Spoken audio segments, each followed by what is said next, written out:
Today, we're going to be going over some true Reddit horror stories, so let me know how you guys like these stories. And let me know what videos you guys want to see next. We're trying to hit that goal of 10,000 subscribers by the end of the year, so make sure to show some support down below. Let's get right into it. Phone calls from the unknown. It started innocently enough.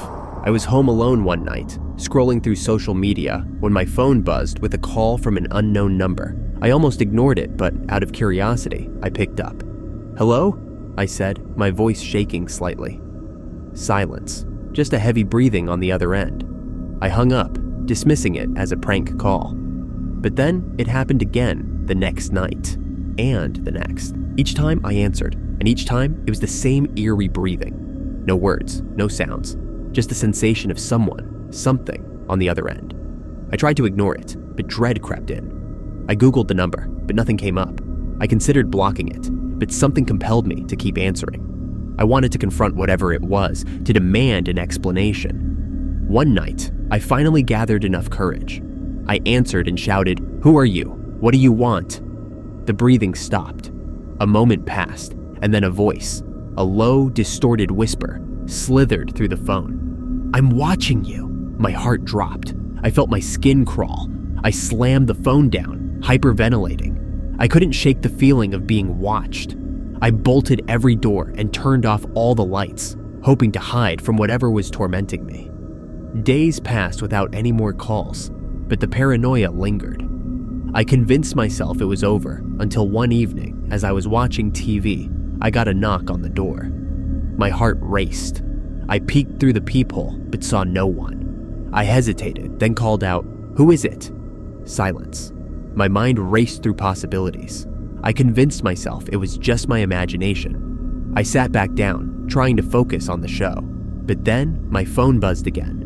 A message from an unknown number. "Look outside." Panic surged through me. I grabbed the nearest object, a lamp, and approached the window. I pulled the curtain back just enough to peek outside. My breath caught in my throat. There, illuminated by the streetlight, stood a figure. A shadowy silhouette with no discernible features. I stumbled back, heart pounding in my chest. My phone buzzed again, and I fumbled to read the message. "Don't be afraid, I just want to play." I dialed 911, my hands shaking. As I waited for the operator to answer, I glanced back outside. The figure was gone, but the air felt heavy, charged with dread. When the police arrived, I told them everything, but they found nothing. No sign of an intruder, no footprints, nothing out of the ordinary. They assured me it was probably just a prank and left, but I could feel the unease settling back into my bones. That night, I locked every door and turned off my phone, hoping to escape the nightmare, but sleep eluded me. I lay in bed staring at the ceiling, counting the minutes until dawn. Around 3 a.m., I finally drifted off, only to be jolted awake by my phone ringing. I groaned, my heart racing.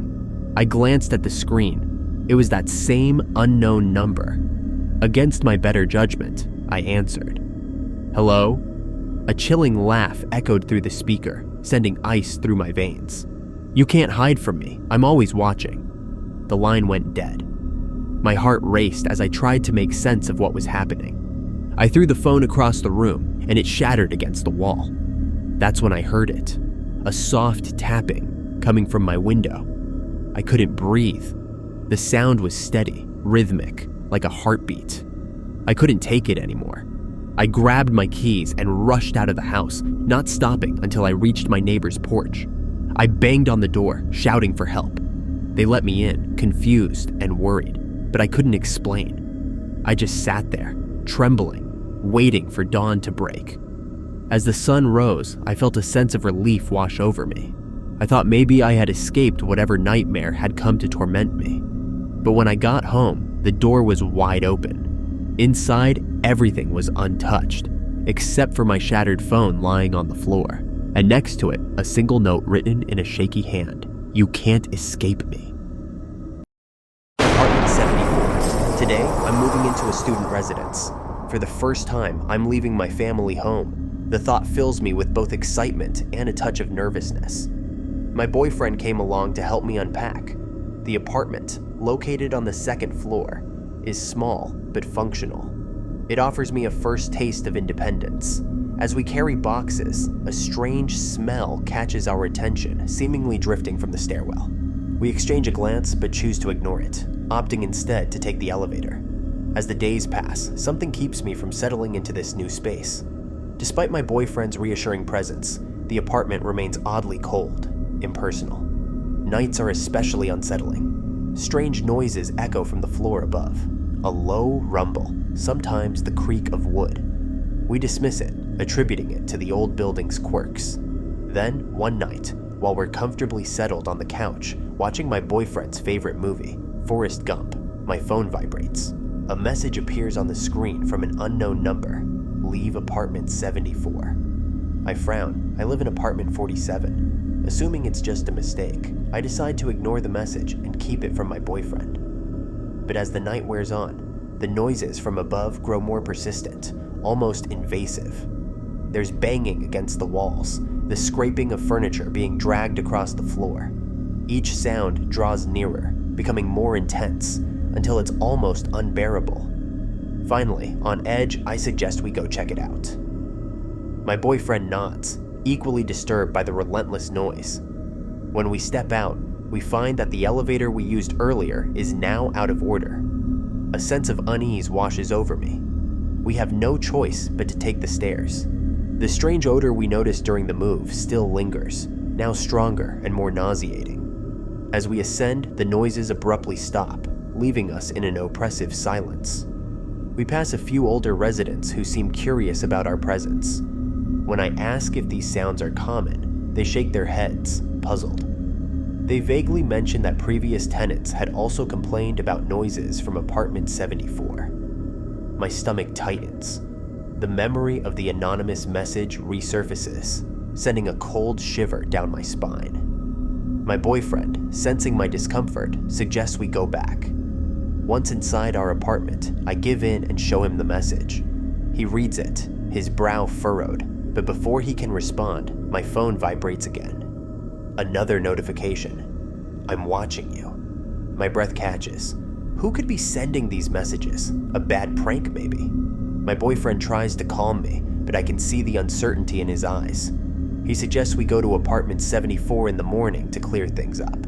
We attempt to resume the movie, but the noises return, more aggressive this time, as if something is desperately trying to break through the ceiling. My anxiety spikes, my body tense with fear. My boyfriend pulls me close, promising to check on the noise. I refuse to let him go alone. Hand in hand, we head for the stairs leading to the floor above.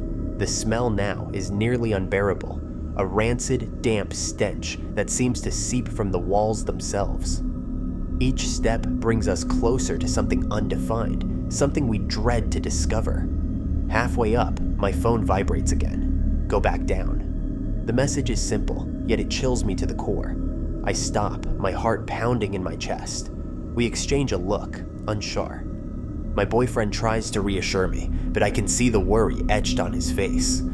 We move forward regardless, each step echoing in the heavy silence of the building. When we reach the door of apartment 74, we notice it's slightly ajar. A faint, flickering light escapes from inside, casting strange shadows on the hallway floor. My boyfriend raises his hand to knock, but I instinctively hold him back. My heart races, and I suggest we wait. Think it through. He shakes his head, determined to go in. The door creaks as it opens, the sound piercing the silence of the floor. Inside, the room is dimly lit, with the curtains drawn tight, blocking out nearly all light from outside. Only a computer screen glows faintly, casting an eerie light over the room. The place is in disarray, as if someone had ransacked it. We cautiously step inside, the heavy atmosphere pressing down on us. My boyfriend approaches the computer, drawn by the screen's glow. There's a video playing, he says, his voice tense. I move closer, feeling panic rise within me. On the screen, a black and white video shows our apartment. The camera is pointed directly at our living room, capturing our every movement. For a moment, my heart stops.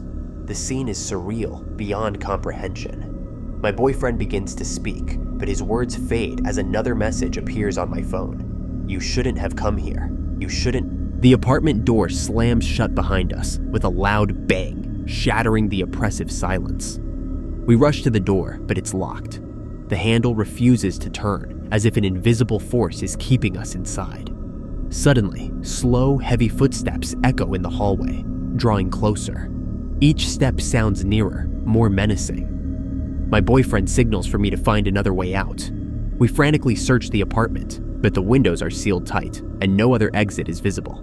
Then, a loud thud comes from the kitchen. We turn simultaneously toward the sound.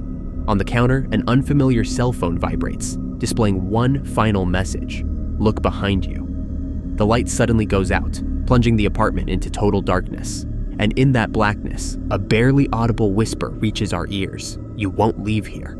That is the end of the video, guys. Thank you so much for watching. I hope you guys did enjoy this story, and let me know what kind of videos you would like to hear next, and if you want them longer or shorter. I really do appreciate the support, and would love if you guys dropped a subscribe or thumbs up, whatever. Anything would help. So, see you in the next one.